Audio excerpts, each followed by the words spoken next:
Hey guys, what's going on? James here, and in this video today, a scary situation happened in last night's preseason game versus the New York Jets. Now, the Tampa Bay Buccaneers won that game. That's obviously a positive there, but the scary situation that happened was backup quarterback John Wolford had sustained an injury in that game, a pretty serious injury. Wolford's head had hit the turf pretty hard, and it resulted in him being stretchered/carted off the field, and Kyle Trask had to come in and finish the game. Now, we do have an update regarding that situation. It is being regarded as a neck injury by the Tampa Bay Buccaneers. The positive updates here is that Wolford is able to move his arms and other extremities, and he did make the flight home with the team. That is extremely positive news, and again, thoughts and prayers go to Wolford and wish him nothing but the best in his recovery and, coming back from that injury. But it does beg the question of, what are the Buccaneers going to do at quarterback in preseason week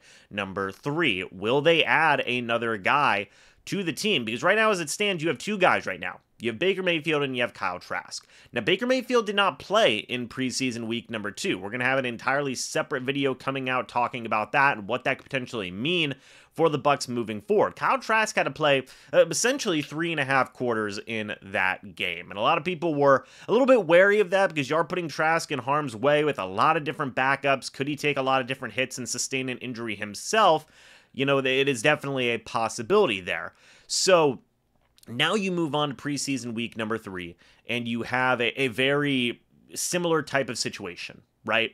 Because you're going to still have Baker, you're still going to have Kyle Trask out there, but how long do you want them playing in that game and putting them in harm's risk so close to week number 1? Because in my opinion, both guys are extremely valuable, right? One guy is going to be your starter. The other guy is going to be a high-tier backup who, in all honesty, will be looming, near the starting quarterback just in case. So both guys are extremely valuable. I would think that Wolford would be playing a lot of snaps in preseason week 3 if he can go. Now, it's not confirmed, obviously, that he won't be able to go in preseason week 3, but do you want that insurance policy there just in case Wolford can't go? It's a legitimate question. And my philosophy has always been, look, just have 4 quarterbacks on your preseason roster. I think that that's just an important thing. You never have enough quarterbacks out there slinging the football. And, the Buccaneers decided to not go that route. They went with only 3 quarterbacks, and now they find themselves in a little bit of a tricky situation.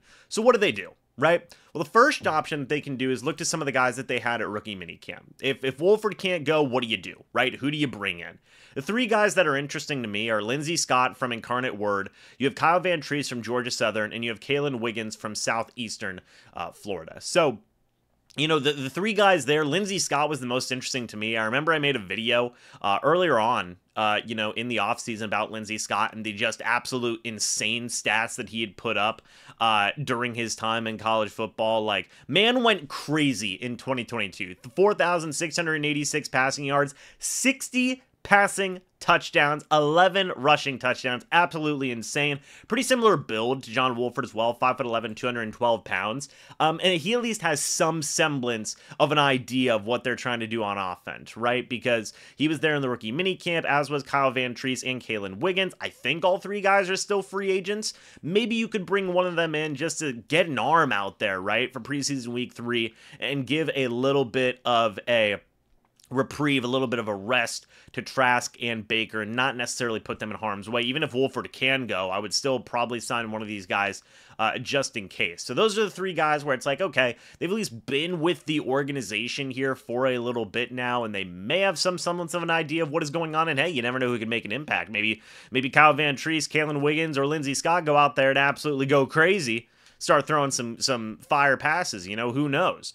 But those would be the first options. Then you look to the free agency market, and I know some people were throwing around a lot of different names like Carson Wentz, Matt Ryan, Joe Flacco, Nick Foles. Those are some guys that I just don't see the Buccaneers bringing in for like 1 game per se. Just wouldn't make a lot of sense. 2 guys that I think could be brought in just as like an emergency of an emergency. Number 1 is Chris Streveler. He was recently with the New York Jets. Could be a guy that could be brought in just as an extra arm. Just say, hey man, just hand off the ball a lot and get us through this football game. Maybe you could bring him in. One guy that I would be very, very interested in is Bryce Perkins, former LA Rams quarterback, played with Baker, played with John Wolford. Would probably have some semblance of an idea of what's going on with the offense because it does use similar terminology, much like in the case of John Wolford. Whenever he was brought in, he would be a guy that out of all the free agents, I would say, okay, this guy's probably pretty high up on the list for me personally in terms of guys who could potentially be brought in. I would say Bryce Perkins would be up there on the, non-potential in-house options. Bryce Perkins would be on the list for me.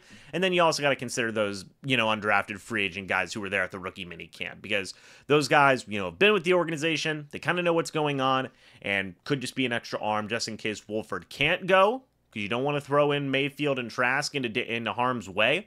And also I would probably just bring somebody in just in case as an insurance policy. So, folks, I'd love to hear your guys' thoughts and opinions down in the comment section below. What do you think about the Wolford injury? Do you think the Bucs may have goofed a little bit, only having 3 quarterbacks on their preseason roster, because now they're in a little bit of a tricky situation for preseason week 3?